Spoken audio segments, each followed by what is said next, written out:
Hello and welcome to OctopusDo. I'm Christian Ross. Today's project is going to be working with seed beads, specifically using seed beads on a beading loom to make a bracelet.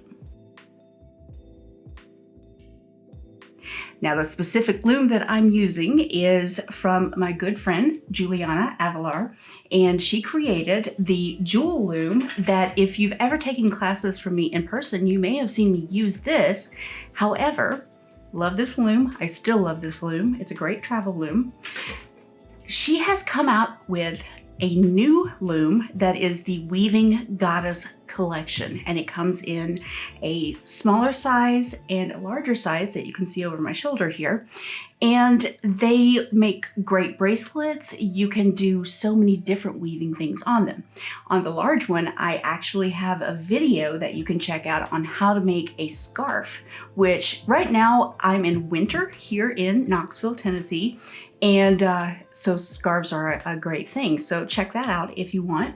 But the traditional use of a beading loom is with seed beads to make jewelry. So that's what we're going to get into today.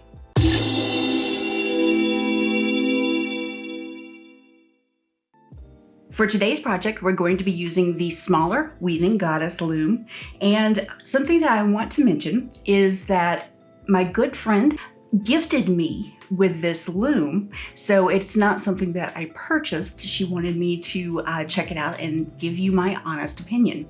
I am not being paid for this endorsement. This is a product that I truly believe in and wanted to share my knowledge with you. Our bracelet.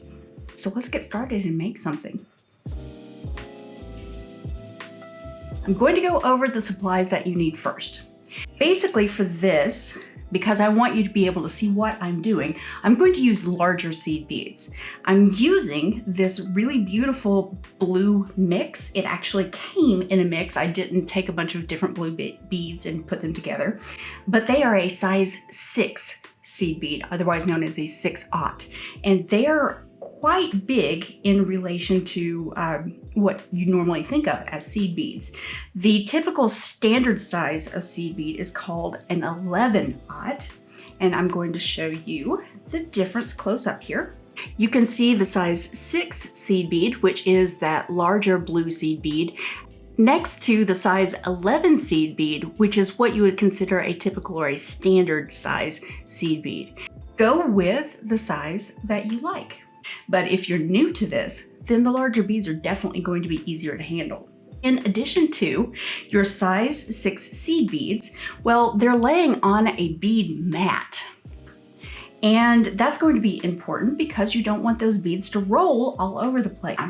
Here is a bead scoop.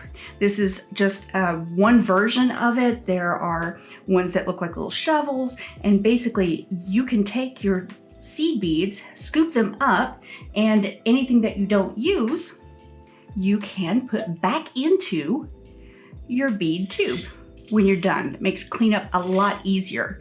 Plus, if you need to separate these out, say I wanted to use just one color of the blue, I can easily come in here with this nice edge and move them around and make little piles, anything you'd like to do there. In addition to the bead scoop, another thing that will come in handy for you is going to be any type of ruler or tape measure. You'll see I have these around a lot.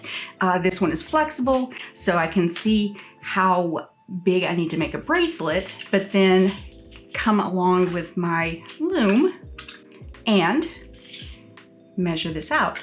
Just so you know, the working space on this loom is right under 10 inches. It's 9 3/4 inches wide. So that's quite a bit. Then you're going to need something to string your beads on. For your regular size 11 seed beads that I was talking about, a spool of beading thread is very handy. This is Fireline. You could also use Wildfire. Both of those are a thermally bonded type of stringing material, which is great to use because you're not going to poke your needle through it because it acts like a single strand. I I really like using that for the smaller tiny seed bead bracelets. However, since I am using larger beads here, I'm going to use Eslon for this project, which that is a really thick poly cotton thread.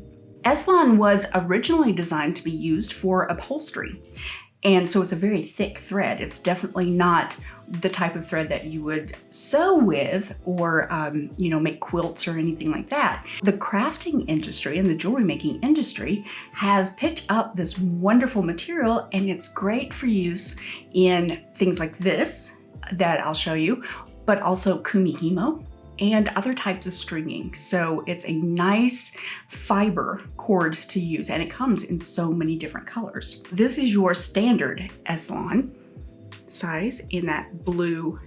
That's going to work beautifully with these beads.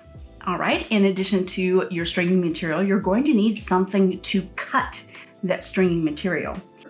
Since I'm using the more textile Eslon, I'm just going to go with my nice sharp pair of scissors there.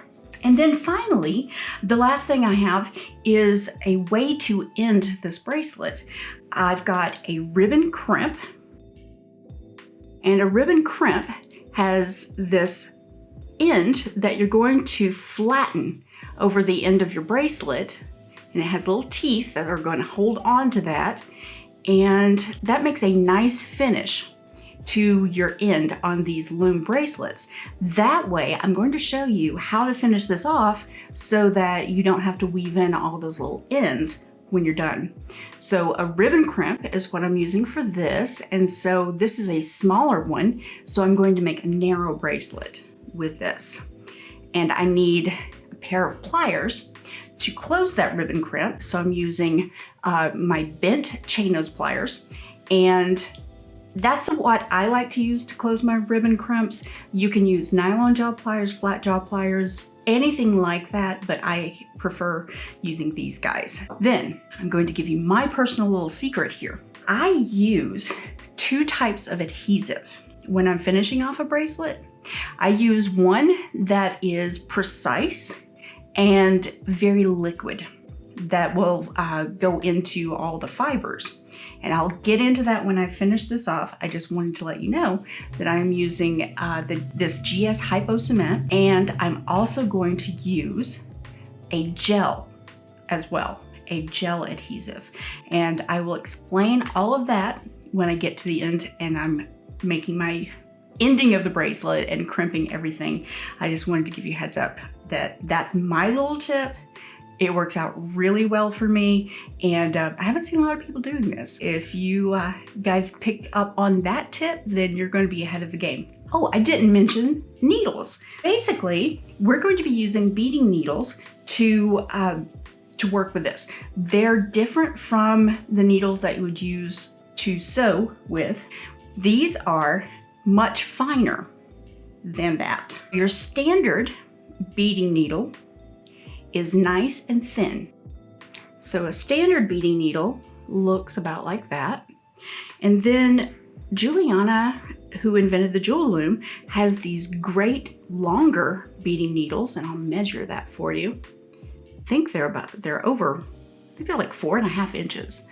And those are really, really nice if you're making wider things, because you can go all the way across and all the way back with those. And then, since I am using Eslon, the Eslon will not fit through the eye of these very small needles, and so I'm using a big eye needle to go through the project today. And it is longer, which is really cool, but also the really neat part on this is that the entire length of the needle is an eye. So if you split that open, you could fit any type of textile through there. It fits all the way through. So basically, to string this needle, all I have to do is take the end of my Eslon here and poke through that really big hole. And that's all it takes. All right, let's set up our loom and get started weaving.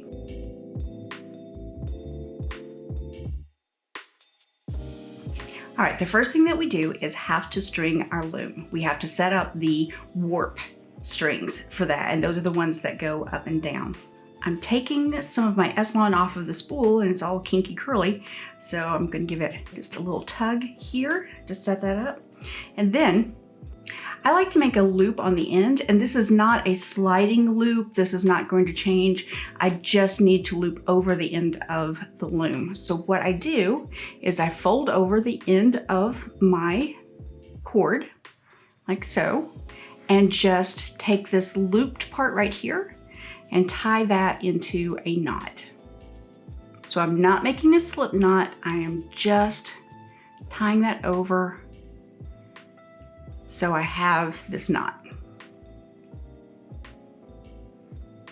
Then I'll take this looped part and I come over to the back of my Weaving Goddess Loom, and I'm just going to loop this over the last little peg here.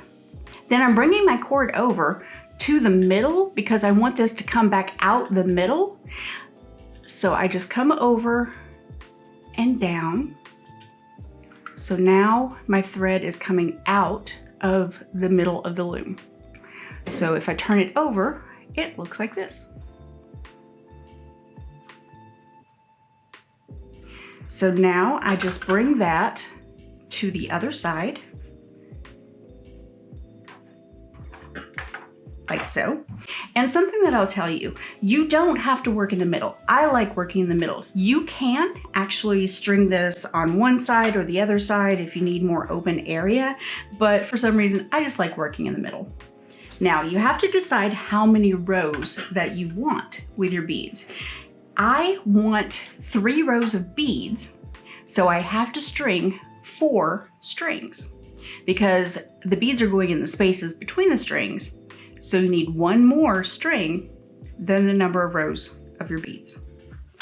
All right, so I've come all the way across here and I loop my cord on this peg that's at the end. And I come back and I am skipping a space. I am skipping 1 peg right here. I'm using such big beads that if these threads were right next to each other, they would be too close. I need that space in between. So then I come back to the other side and I meet it, and there's a space on the other side. And I go around that peg. I'm skipping a space, coming back down. There you go. Go around the peg at the back. Skip a space, and that is 4 strings. So then I flip my loom over and I'm going to tie off this end to that loop that I had before. And that's going to hold everything in place. Just so I'm not trying to tie a knot off of this spool, I'm going to cut this here, and I'm just going to tie these pieces together. I've got everything set up now. I have 4 strings. These are my warp threads. The threads going back and forth are your weft threads, and that is what you're using to secure the beads to your bracelet. We're going to set that up. Now take enough thread off your spool that you're comfortable working with. I generally use about 1.5 yards to 2 yards, and a good way to measure a yard is to take the end of your thread, and if you have regular size arms, it generally works, is from your nose to the tip of your arm when you hold it out is about 1 yard or 3 feet. So I have 1 yard, and then I drop that, and I'll come back and do a little under 1 yard there and cut that off. Again, I'm using this big eye needle, so I just open that up and put the end of my thread through. So I have my needle strung on there, and again, give your cord a bit of a pull there to get all of those little curly cues out, especially if you're coming near the center of the spool, if you've been using your thread for a while. Now what I've done to hold this thread in the big eye needle is I've just gone through the needle and have a little bit of a tail. And then I have the whole length that I'm working with. Don't tie this to the needle. I've actually seen that once. That was really odd. But don't tie a knot here because you're not going to be able to get this needle and cord through your beads if it's got a knot right at your needle. So don't do that. And then don't tie a knot in the end of your cord because we're just going to use a tail to hold that on for a little bit, and then finally we'll weave that tail in to get rid of it when we're through with our bracelet, and the clasp, the ribbon crimp there, will hold it. So you don't want a knot at the side of your bracelet. I've got my cord set up and my needle set up. I'm going to pick up 4 beads, and because this is a mix, I'm just picking them up at random. I'm not choosing a particular design. So I just come over here and pick up 4 beads. So 1, 2, 3, 4 on the end of my needle.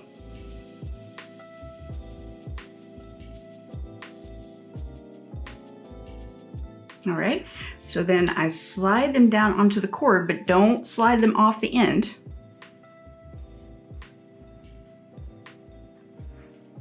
So I still have my tail there. Then take your needle and go under your warp threads. So basically, where my hand here is underneath and you can see the strings on top, that's what I'm doing. That needle is going underneath all of those warp threads. And that's very important. You don't have to weave in and out of those, anything like that. You're just going underneath. That cord is underneath the others. Then you slide those 4 beads down. And you know what? I have 4 strings. I only need 3 beads. So the extra bead, I'm sliding off.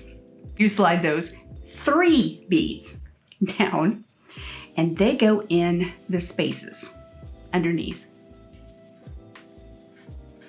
Then you put your hand under there and you're pressing up with your fingers. You're pressing up against your warp threads, and then take your needle and you're going to go back through your beads, but this time on top. And that is going to make this thread sandwich around your warp threads inside your bead. Basically, your beads are sitting in the spaces. You've gone underneath the threads and then over the threads.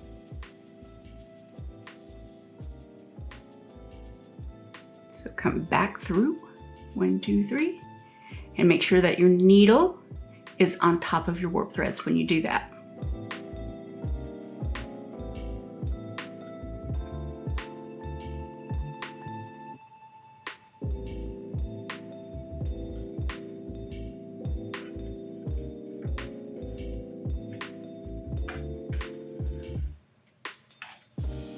Make sure everything doesn't get tangled up as you're pulling it through. Just go, there we go. So I've added 3 beads and my thread is coming out on top of the warp. Now you're going to make the second row. So I come back, grab my needle, pick up 3 more beads, not 4.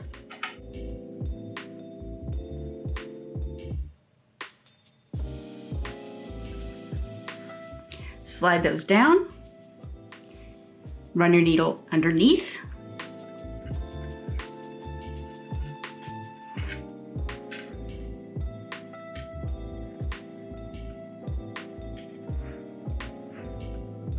then press your 3 beads up against the warp threads and underneath the first row that you made, then sew back through on top of the warp threads.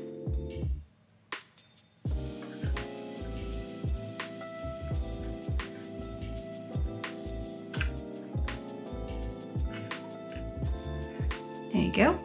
Now I have 2 rows.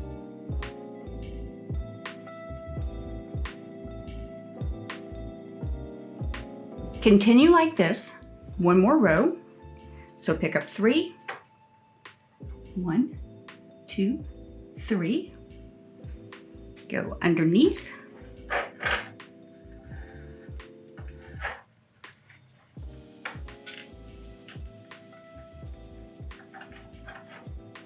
press those up, and sew back on top.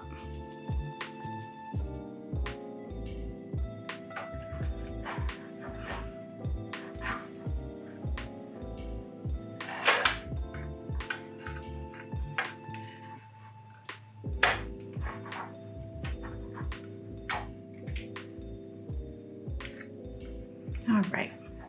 I'm going to pause here for a moment because I'm going to let you know what I do to create something for that ribbon crimp to bite down onto. I'm going to make what's called a selvage in fabric industry, which is a part of the cloth that's generally used to feed through the machines that's on the edges. That's not something that you sew as part of the design.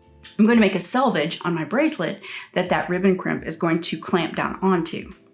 I did not do that before I added my beads on the first row because I wanted the beads to give me the spacing that I needed. And if I tried to make that selvage first, it may not work out that way. So what I do at this point is I need to take my needle and weave back up to the top of my bracelet where I started. So it doesn't matter if I go on top of or underneath the warp threads because I'm just sewing back up to the top. So what I do is I'm coming out of this third row. I need to sew from this third row to the second row. So I go through the second row. And I'm sewing through the beads because I don't want any extra thread showing. And sometimes the needles get slippery and they're hard to hold on to, so I'm going to use my pliers to grab that. There we go. Pull it through. So I've gone through the second row, and now I go through the first row. So I've gone up from where I started.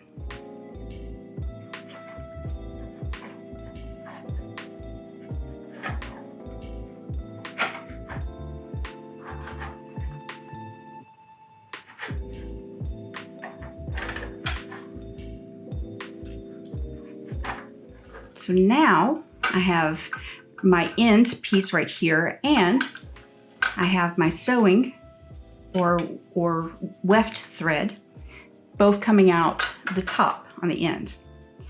Here's where, remember how I said with the beads you're not sewing in and out? I'm actually going to sew in and out with just the thread, and I'm going to do that for at least 5 rows going up. So what that looks like is I'm coming out the top of this bead. So I want to go like underneath and over, underneath and over. So every other one like that, and pull it through. And so that thread is going to sit on top of the beads that I just added. And so this thread is coming out on the top, so I need to go around and underneath when I go back. So I'm alternating whether I'm on top or underneath. And sew that.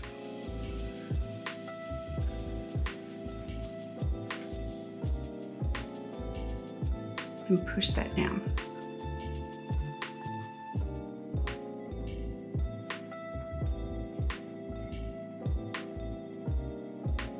So I have 2 rows.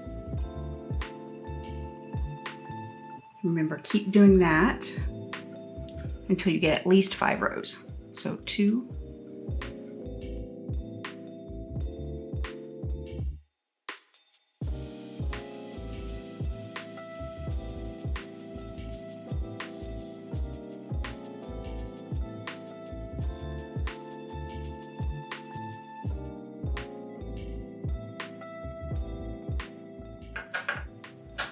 All right, pull that nice and snug. See what that looks like.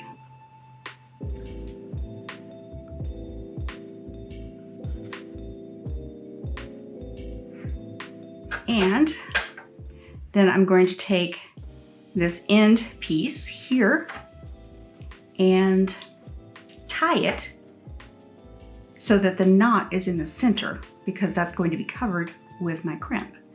So I'm going to go back around here and tie these together.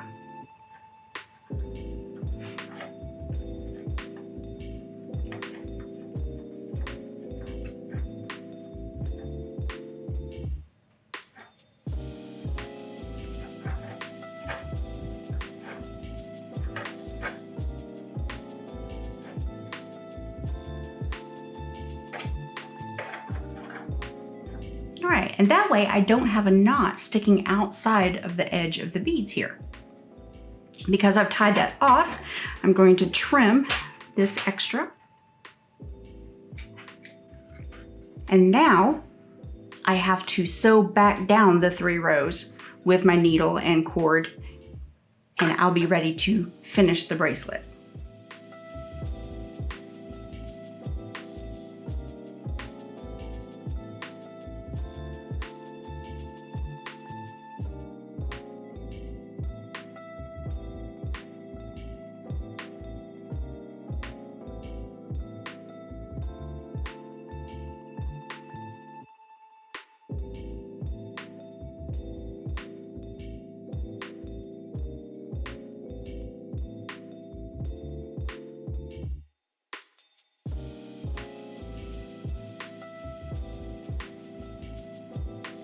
So basically, I have made a selvage on the end right here, and now I have 3 rows. I'm coming out this last side, so I'm ready to add more rows of beads.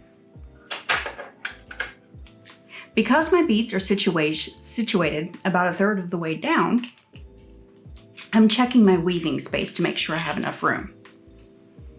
So if my bracelet starts there, I can make it, let's see, a good 6 inches before I start worrying about getting into the end. I need to make it about a 6.5 inch bracelet, so I'm going to take the time now before I get a lot of beads on here to slide all of this up a little bit. So it's very easy to do when you don't have a lot of beads so far. So there we go. Just give myself some more room. Now I'm just going to continue to weave like you saw before until I get to the 6.5 inch mark. Pick up 3, 1, 2, 3. Go underneath.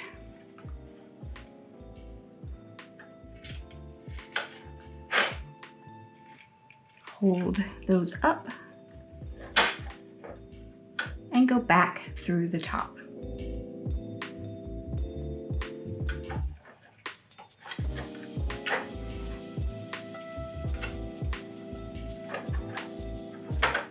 Pull everything nice and snug and keep going.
Once you get to the other end, and I'm not there yet, but once you get to the other end and you have the length that you need before you add the clasp, then remember the selvage we did at the very beginning? I want you to do the exact same thing on the end, because that's what we're going to use to attach these ribbon crimps. So when you get to the other end, weave back and forth at least 5 rows before you trim off the extra cord.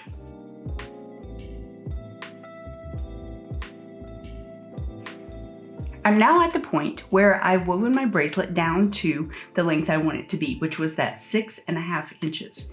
So that's what this looks like. To finish out the 6.5 inches, I went ahead and wove my cord back and forth underneath, just like I did at the very beginning, and I tied that off. And so now the end matches the beginning in the technique.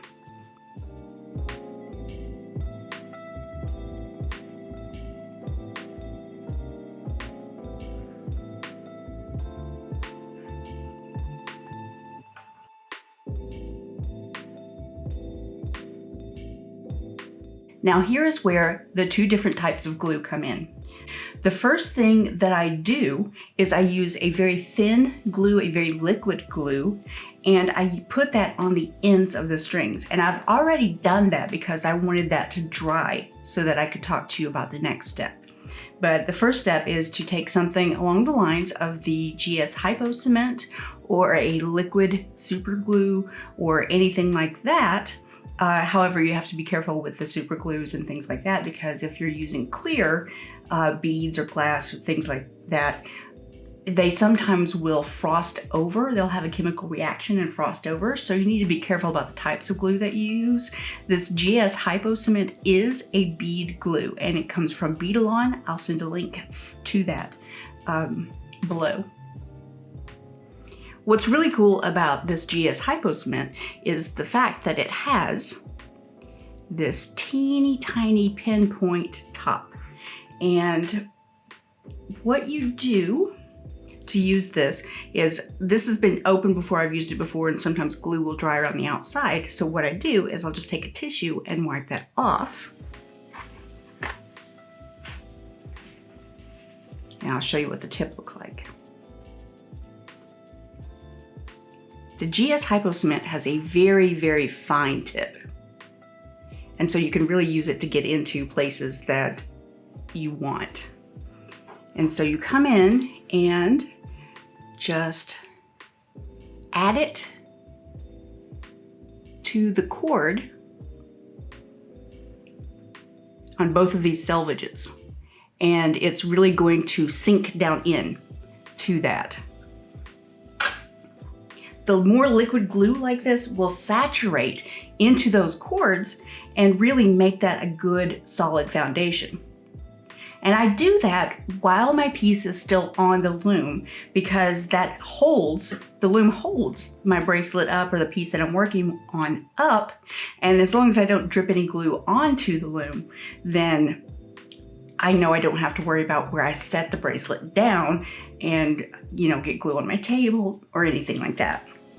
Once this glue has dried, and that's why I said I went ahead and glued this, you can come back in and cut your piece off of the loom.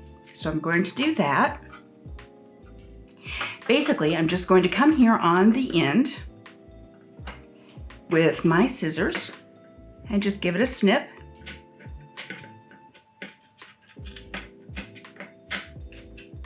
Cutting all the way at the end gives me more room to play with these strings. I could have cut it exactly at the end, but I don't want to do that quite yet. And the other side, I just slip off. So I'll put my goddess here back on her stand. And so with these ends, I don't want these to slide out. Admittedly, it would take a really hard yank, a really hard pull to do that, but right now there's nothing really keeping them in there except for that little bit of glue. So what I do is I will tie these ends, and I have 4 strings. So I will tie a knot, these 2 together, and then these 2 together. And that's it. So at the end here, I just take these 2 Tie that. And even just a single knot is good enough, but I'm going to go ahead and tie it again. Here we go. And then the other two. And it doesn't have to be pretty because this is going to be covered up. So one, and then tie it again. Two, okay. And I do the same thing on the other side. Oh, because I just pulled these off, it's still in loops, so I split the loops. Now, tie those. The next thing I'm going to do is trim these cords so that the ends are cut very close to the knot.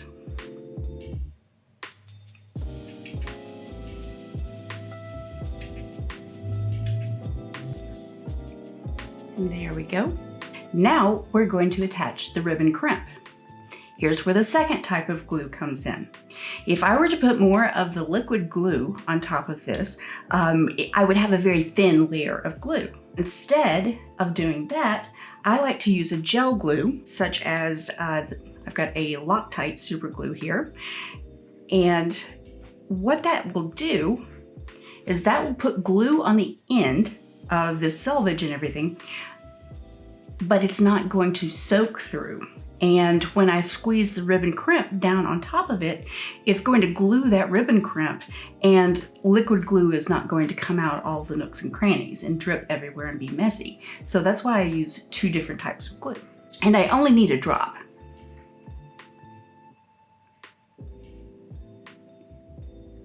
So just that little bit, see, just a little bit there. Maybe a little bit more. There we go. And so it's not running all over the place. It's not a whole lot. I put a little bit on the other side. There we go. Just a little bit. Then I come back with the end of my ribbon crimp. And a lot of times these arrive in pairs where the clasp is connected already. So I'm just going to separate these, because there's no upside or downside to these. And then I'm going to grab my pliers. So like I said, I like using the bent chain nose pliers for this. And now I am holding my ribbon crimp in my bent chain nose pliers. I just insert that end and make sure all the knots, all the bits and pieces, everything that I want to cover. If you do have things that are sticking out, you can trim that. And I'm going to definitely make sure to not let the glue dry on my scissors. Make sure it's good on both sides and give it a light squeeze. Take my pliers away and look again. Yes, I'm liking that placement. So I can come back and give it a bit of a more firm squeeze. Flip it over, do the same, and there we go. Really makes everything look very neat and contained, and no messy knots sticking out. It's just a nightmare to get glue on your good scissors. Very cool. And there we go. That's how I finish off the end. And by using the ribbon crimp like this, you see it has an extender chain, so this will actually fit a variety of different wrist sizes. I can clasp that right up to the end, or I have a good 2 inches, I would say, leeway on that. So make sure you let it dry fully, and you'll have a wonderful bracelet, beautifully done, that you created yourself on this beautiful loom created by my friend Juliana Avalar. There's really nothing to it. You can take the loom and you can use different size seed beads to get different results. You can go with just a mix of colors like I did here, all in the blue tones, mix of colors and finishes, or you can take beads that are colored completely differently and actually make a design. If you're working on a loom, a grid pattern is all you really need. You can purchase grid paper, the grid paper that you used to do your math problems on in high school or You can create your own, or there are several sites that you can download grid paper. When you're working with a loom, everything works in your rows, straight up and down and straight across. It's not like peyote stitch, which every row is offset. So it's really easy to create and design with this. I'm going to give you guys a link in the description below to where you can download this particular pattern that I created specifically to go with the Jewel Loom Goddess because it's such a beautiful figure. So look for that in the link below.